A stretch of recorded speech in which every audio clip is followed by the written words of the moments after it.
course on how to make those lace bridal dresses. What you're going to need is some stretchy lace fabric or ribbon. This is 3.5 inches thick.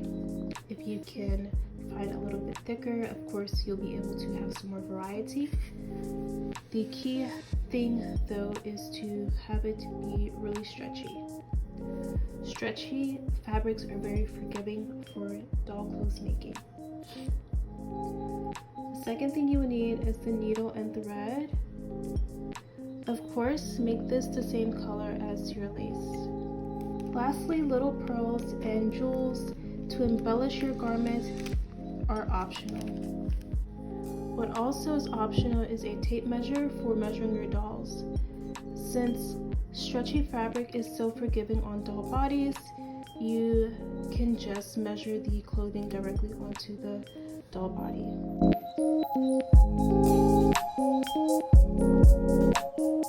First, I want to talk to you about this dress. It's very pretty. As you can see, it's an off the shoulder and it has 2 separate pieces of lace in order to make this, and 1 pearl embellishment to make the sweetheart neckline. So the first thing I do is I take my lace and I fold it in half. Then I take my doll and kind of wrap it around her shoulders very simply. Now you're going to sew a line directly down here, of course snipping off the excess fabric. What you're left with is going to be kind of like a bandeau top.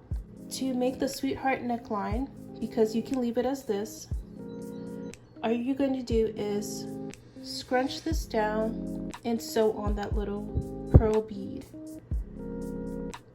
That will add definition to the bosom area. In order to make the skirt part, I fold the fabric this way because I want scallops at the top and at the bottom. Then I wrap the doll with the lace, like so. Here I will sew starting at this point. This is the waistline of the doll. However, as I continue sewing, I will come out this way. To illustrate that here, let me just show you. So if the waist starts here, then I will sew diagonally across here to the end of the fabric. So again, if the waist is here, I will start at this point, but I want my skirt to flare out a little bit, and so I will end at this point.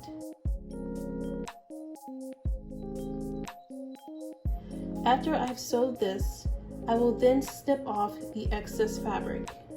My skirt will end up looking something like this.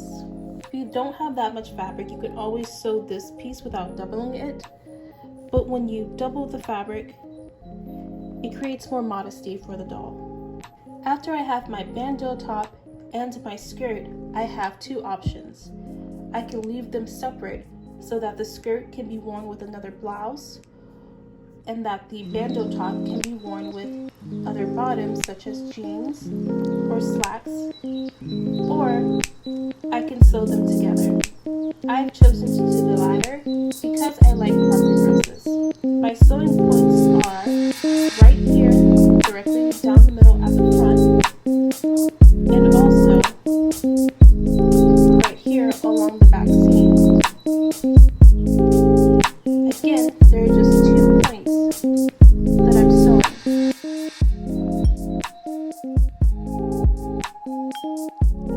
Now let us discuss this dress. It is very similar to the other dress, except that the skirt part is much shorter. I've cut the bandeau top so that I could sew it on a diagonal rather than straight across.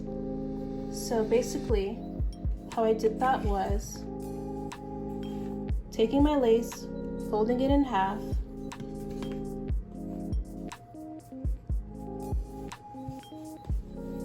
and then doubling that. You want to make the loop. And then you want to cut the fabric like this. Again, you're cutting on the diagonal.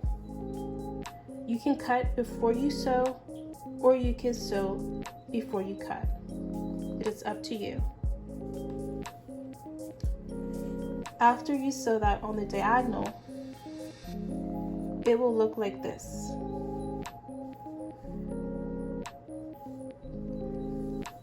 I hope you get the idea because I don't want to cut my fabric. So I'm trying my best to show you without doing that.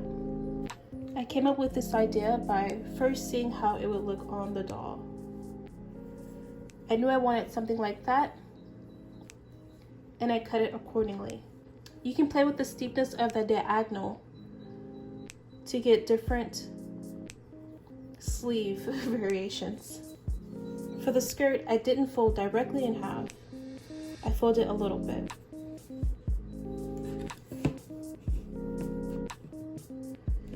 You have two options here. One is to keep the top part on the outside so that you have some more detail. Side note, you can also use this method to make curtains. The next option is to just flip it over and use that other side as a modesty and have a smooth outside. Now, if this is your goal, you want to sew it this way, and after you sew it, flip it inside out. So to sew this, you would start here and sew on the diagonal towards the end if you want a little bit of a flare. If you don't want a flare, just sew following the curve of the body. Snip off the excess fabric and then turn inside out. Once that is done, again, you have the option of leaving your skirt and shirt separate. But I like proper dresses, as I've mentioned, and so I've attached the shirt to the skirt at 2 points. The front, center, and the back center, just like I did on the previous dress. As you can see, the dress has a train. You don't have to add the train, that's completely optional. But if you want your dress to have a little more pizzazz and romance, you'll just cut a piece of fabric and attach it to the back of the dress. I cut mine about here, past the legs, so that when she's standing, it can kind of trail off and drag along the floor. It looks very romantic and it looks more like a bridal dress that way. I didn't add a pearl here, but you can if you want. It's completely optional.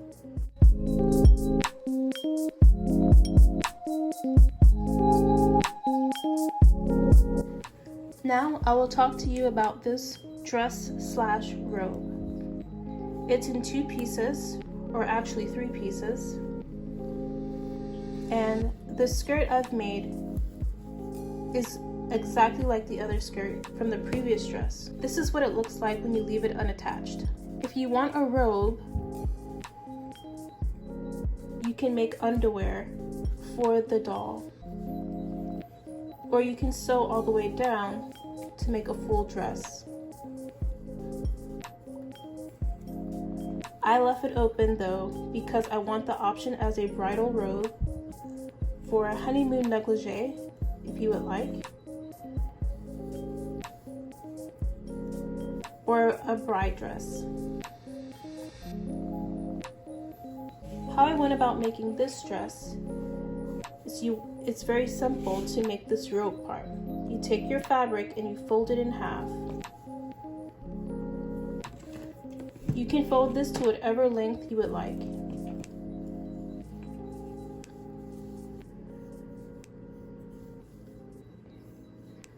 I left the scallops facing outward rather than facing the neck. You would then sew this part here. If you want the scallops all the way down, make sure not to sew it on the wrong side out. Make sure just sew it directly here. Your thread matches your lace, and so it shouldn't stand out too much. You will then make a duplicate for the other side. Once those two sides are made, you'll end up with something like this. There will be a split. You can sew the split if you would like, but I wanted to leave it open because I wanted to be able to pose the doll with some leg peeking through. However, I did sew down the back because I wanted that to remain closed. For the front, I sewed a segment of the front together and added the embellishment of the pearls. This makes it look more romantic, but it's optional. You can leave your robe open. Now let's talk about the last dress. This dress I did keep in 2 pieces just because I wanted the skirt scallops to go over the shirt. The skirt part, by the way, is just like the first skirt.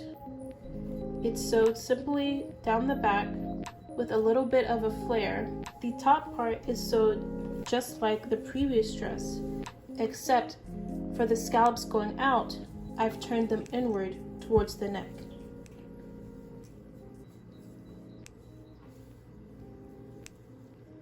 I sewed this part down and cut it off here to make the shirt. And I made a duplicate for the other side. I sewed down the back of the shirt and I've secured it in the front. This shirt can be worn with other bottoms and will look really cute with a pair of jeans. This is the skirt, and this is how it looks when it's not attached to the top. It's a little bit bigger than the first example because it's for the curvy doll. I'll flip it over so that you can see the seam. I just put this on the doll after I put on the shirt. Everything is stretching, which is good, so you don't need to know how to attach buttons or snaps or Velcro. I tuck in the shirt and making adjustments.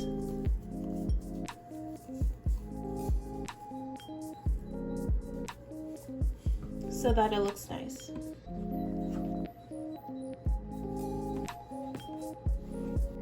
If you don't know, I sell clothing on Etsy and through my Instagram account. If you do the same or you would like to try, here are a few tips in pricing. The dressmaker has to charge for their time or labor and also their profit. There is an opportunity cost to everything. If the dressmaker is taking out time to source fabrics and make the clothing and drive to the post office, she can't do other stuff. But also the dressmaker has to compare the price of one item to the rest of the items she has for sale. This is what I mean. I made this shirt, and it's not so simple as making these dresses. It took more time, effort, and skill level. However, I can't charge more for this shirt than I do the dress, because the dress simply looks nicer and it is more delicate. So, in order to avoid this dilemma, you have to make sure that you are charging more for the dress than you would the shirt. For the time I spent on the shirt, it would be close to $15, which means I would have to charge $18 maybe for the dresses. If you want to keep your prices reasonable, however, you may consider making simpler shirts or not offering this style of shirt at all.